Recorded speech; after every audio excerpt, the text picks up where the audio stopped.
नमस्कार, जोहार दोस्तों। एसपी हिस्ट्री क्लासेस में आप सभी का स्वागत है और मैं आपका एडुकेटर सुनील पंडित लेकर आया हूं बाल विकास का एक महत्वपूर्ण करैक्टर सेट जो झारखंड शिक्षक पात्रता परीक्षा के लिए काफ़ी महत्वपूर्ण है। चलिए, मैंने अभी तक 3 वीडियो डाला हूं। अगर आप नहीं देखे तो प्लेलिस्ट में जाके देख सकते हैं। प्लेलिस्ट का नाम है बाल विकास एवं शिक्षण शास्त्र। आज है क्वेश्चन नंबर 63 से और 80 तक जाएंगे। चलिए फटाफट शुरू करता हूँ। क्वेश्चन नंबर 63 से क्या कहता है, और क्वेश्चन नंबर 63 में है जन्म के समय बच्चों का भार लगभग कितना होता है। मतलब एक बच्चा जब पैदा होता है तो उसका एक लिमिट है कि इतना से इतना के बीच में उसका भार होना है, तो वह बच्चा स्वस्थ बच्चा की श्रेणी में आता है। तो कितना भार होगा जो कि उस बच्चे को एक स्वस्थ बच्चे की श्रेणी में रख सकते हैं। अगर उससे कम है तो वो मतलब उस स्वस्थ बच्चे की श्रेणी में नहीं आते हैं। तो देखिए, पहला ऑप्शन है 3 से 4 केजी, बी में है 6 से 8 केजी, 4 से 6 केजी और 2 से 3 केजी। तो ये इसका सही जवाब जो है, कोई भी बच्चा नॉर्मली अगर जन्म लेता है तो उसका वेट जो होता है, वजन जो होता है, वह 3 से 4 किलोग्राम अगर है तो वह बहुत ही अच्छे बच्चे की श्रेणी में, स्वस्थ बच्चे की श्रेणी में आते हैं। चलिए लेते हैं नेक्स्ट क्वेश्चन, क्वेश्चन नंबर 64, और देखते हैं क्या है 64 में। जैसे कि आप देख पा रहे होंगे, कहता है कि जन्म के समय बच्चों की लंबाई लगभग कितनी होती है। अब तो पहला में वजन देख लिए कि 3 से 4 केजी होती है, लेकिन अगर एक बच्चा जो सही मतलब सही है, वो किसी चीज़ में कमी नहीं है, तो उसकी लंबाई कितनी होना चाहिए। यहाँ आप लंबाई की बात चलाया है, तो लंबाई में क्या है, नंबर ए में 2 से 4 फीट होना चाहिए, 3 से 4 फीट होना चाहिए, 1 से 1 फीट होना चाहिए, मतलब 1 फीट का ही होना चाहिए, या 13 फीट से 24 फीट होना चाहिए। तो इसका सही जवाब हो जाएगा ऑप्शन नंबर सी, यानी 1 से 1 फीट तक का होना चाहिए। ये हो गया ऑप्शन नंबर सी, इसका करेक्ट आंसर हो गया। नेक्स्ट क्वेश्चन देखते हैं क्या है। क्वेश्चन नंबर आपका 65 है। कहता है कि जिन बातों को किसी भी प्रकार से मापा जा सकता है, यानी कि कोई बात को हम किसी तरह से अगर माप सकते हैं तो, और जिसमें ऊर्ध्वामुखी बढ़ाव होता है, उसे कहते हैं, ठीक है। कहते क्या है, वृद्धि कहते हैं, बुद्धि कहते हैं, वृद्धि कहते हैं, विकास कहते हैं, और इनमें से कोई नहीं। तो ये क्या कहते हैं, इसको क्या कहते हैं, तो इसको कहते हैं वृद्धि कहते हैं। क्या कहते हैं, वृद्धि कहते हैं। ऑप्शन नंबर बी इसका सही जवाब हो जाएगा। चलिए लेते हैं नेक्स्ट क्वेश्चन, क्वेश्चन नंबर आपका 66। जैसे कि आप देख पा रहे होंगे, क्वेश्चन नंबर 66 में है, कहता है कि बौद्धिक शब्द किससे बना है। बौद्धिक शब्द जो है यह किससे बना है। नंबर ए बुद्धि से, बी मन से, सी शरीर से, और डी आत्मा से। ये बौद्धिक शब्द जो है किससे बना हुआ है, तो ये बौद्धिक शब्द जो है ये बुद्धि से बना है। किससे बना है, बुद्धि से बना है। ऑप्शन नंबर ए इसका जो है करेक्ट आंसर हो जाएगा। चलिए लेते हैं नेक्स्ट क्वेश्चन, क्वेश्चन नंबर 67।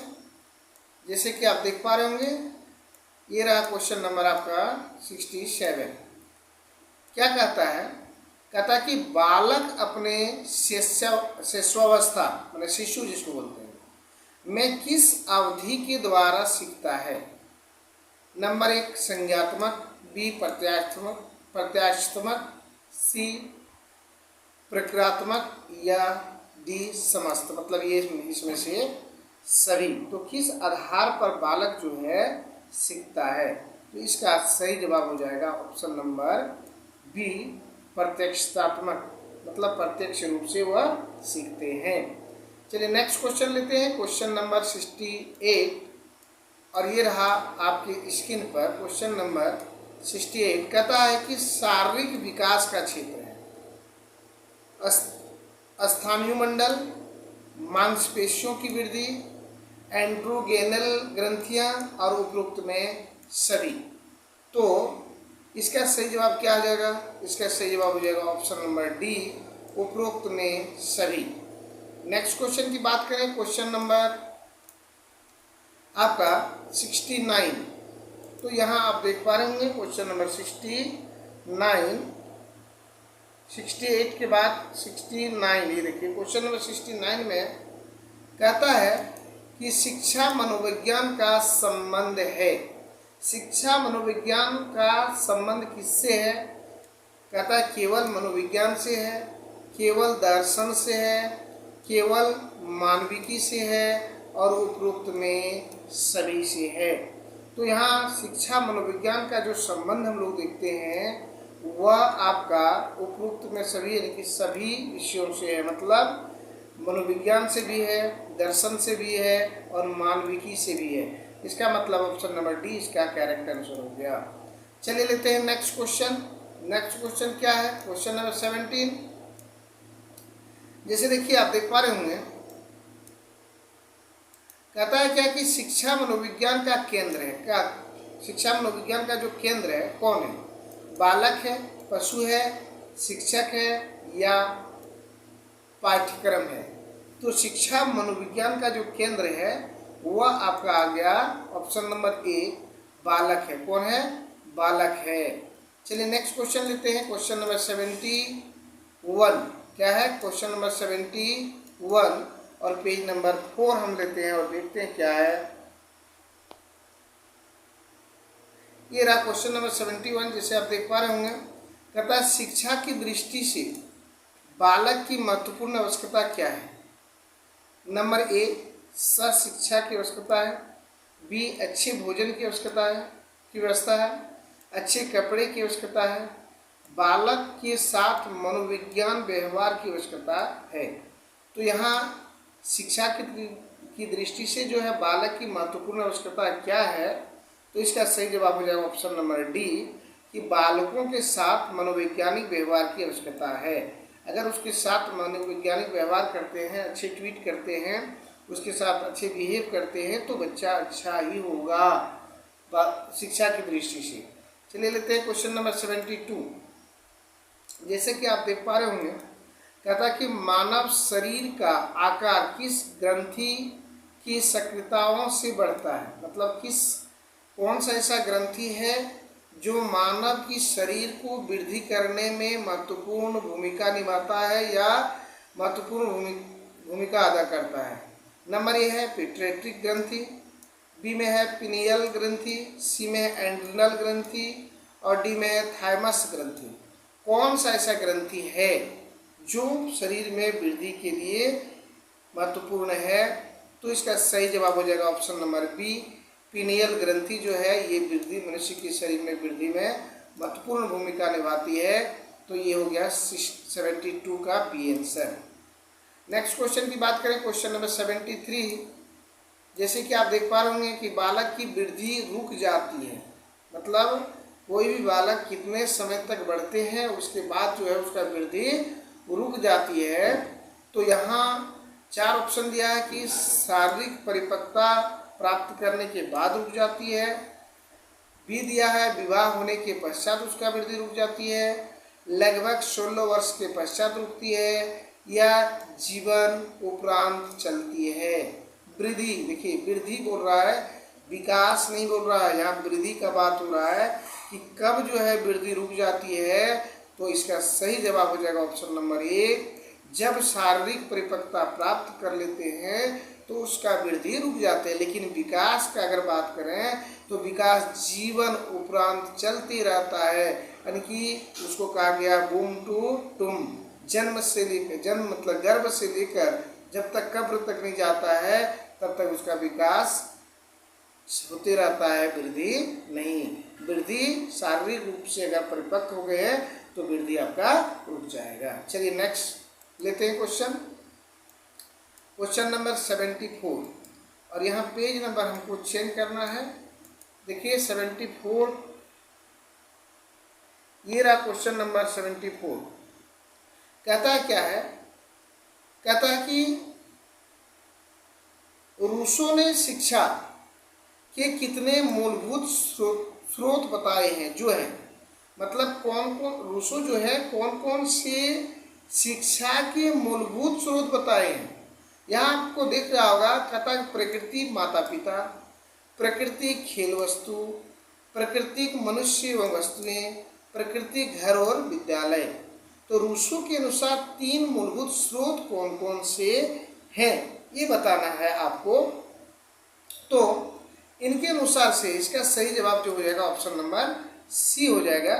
प्रकृति है, मनुष्य है और वस्तुएं हैं। ये शिक्षा के 3 स्रोत बताए हैं कौन, तो रूसो ने। नेक्स्ट क्वेश्चन है क्वेश्चन नंबर 75। कहता कि बाल्यावस्था मतलब चाइल्डहुड जो है का समय है। बाल्यावस्था का समय क्या है, जन्म से 5 वर्ष, 4 से 8 वर्ष, आपका 12 से 18 वर्ष और 5 से 12 वर्ष। तो ये बाल्यावस्था का अगर समय की बात करें तो इसका सही समय क्या आप देख पा रहेंगे, इसका सही समय आपका हो जाएगा, 1 मिनट देखिए, जैसे कि आप देख पा रहे होंगे इसका सही समय हो गया आपका ऑप्शन नंबर डी। 5 से 12 वर्ष की जो अवस्था है वो आपका बाल्यावस्था की श्रेणी में यानी कि चाइल्डहुड की अवस्था में रखा गया है। तो ये आपका सही जवाब हो जाएगा ऑप्शन नंबर डी। चलिए लेते हैं नेक्स्ट क्वेश्चन, क्वेश्चन नंबर 76 और ये रहा आपके स्क्रीन पर। कहता कि बालक की विकास की प्रक्रिया एवं विकास की शुरुआत होती है। प्रक्रिया और शुरुआत दोनों पूछा है। तो यहाँ हम लोग देखते हैं व्यक्तित्वहीन, अंतर्मुखी व्यक्तित्व, बहिर्मुखी व्यक्तित्व, उभयमुखी व्यक्तित्व। तो यहाँ आप इसका सही जवाब क्या दे सकते हैं, तो इसका सही जवाब आपका आंसर हो जाएगा ऑप्शन नंबर सी। क्या हो जाएगा, ऑप्शन नंबर सी यानी बहिर्मुखी व्यक्तित्व। क्या हो जाएगा, ऑप्शन नंबर सी यानी बहिर्मुखी व्यक्तित्व जो है वह विकास की प्रक्रिया एवं विकास की शुरुआत करती है। चलिए नेक्स्ट क्वेश्चन लेते हैं, क्वेश्चन नंबर 77 और इसके लिए यहाँ आना है क्वेश्चन नंबर 77। क्वेश्चन नंबर में थोड़ा सा मिस्टेक हुआ है। चलिए क्वेश्चन से मतलब है शिक्षा मनोविज्ञान शैक्षिक परिस्थितियों के मनोविज्ञान पक्ष का अध्ययन है। यह कथन किस तरह, मतलब क्या कहता है कि शिक्षा मनोविज्ञान जो है वह शैक्षणिक परिस्थितियों के मनोवैज्ञानिक पक्ष का अध्ययन करता है। मतलब किस वातावरण में शिक्षा के लिए अनुकूल है, कैसा वातावरण होना चाहिए जो शिक्षा के लिए काफ़ी अनुकूल है। तो यहाँ एक कथन किसका है, नंबर ए दिया CH जूड का है, क्रो और क्रो का है, ट्रो का है या कॉल्सनिक का है। तो इसमें अगर 78 की बात करें तो इसका सही जवाब ऑप्शन नंबर सी आ जाएगा, ट्रो। ऑप्शन नंबर सी इसका सही हो जाएगा। नेक्स्ट क्वेश्चन की बात करें, क्वेश्चन नंबर 79। ये रहा क्वेश्चन नंबर 79। कहता है कि आप मुझे बालक दे दीजिए। बहुत ही इंपॉर्टेंट क्वेश्चन है। आप मुझे बालक दे दीजिए, आप उसे जैसा बनाने चाहते हैं मैं उसे वैसा ही बना दूंगा, यह मत है। कौन कहा है, वाटसन का है, कोहलर का है, एडलर जूंग का है, जॉन का है। इसमें इसका आंसर क्या हो जाएगा, तो इसका आंसर हो जाएगा ऑप्शन नंबर ए, वाटसन का है। वाटसन का कहना है कि आप हमें बालक दे दीजिए, आप उसको जिस तरह से बनाना चाहते हैं उस तरह से ही बना देंगे। मतलब अगर हम मिट्टी का बर्तन, कच्चे मिट्टी का बर्तन से जिस आकार में उसको ढालना चाहते हैं उस तरह ढाल देंगे। तो उसी प्रकार वाटसन का कहना था कि अगर हमको बालक आप दे देते हैं तो उस बालक को जैसे आप बोलेंगे उस तरह से बना देंगे। चलिए नेक्स्ट क्वेश्चन लेते हैं, क्वेश्चन नंबर 18 और आज का अंतिम क्वेश्चन है।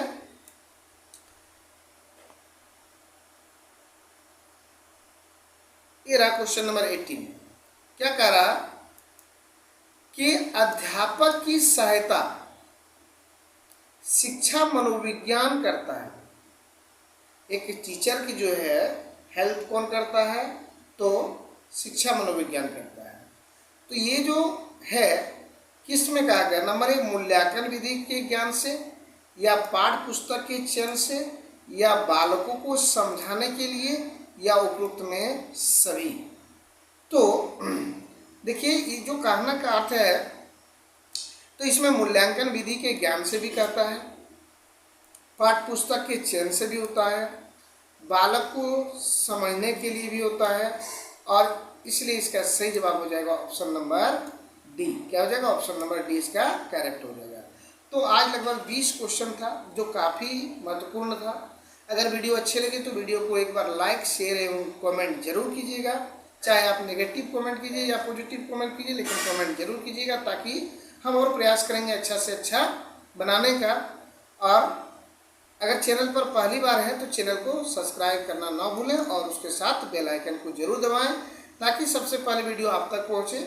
चलिए मिलते हैं नेक्स्ट वीडियो में, तब तक के लिए जय हिंद, जय भारत।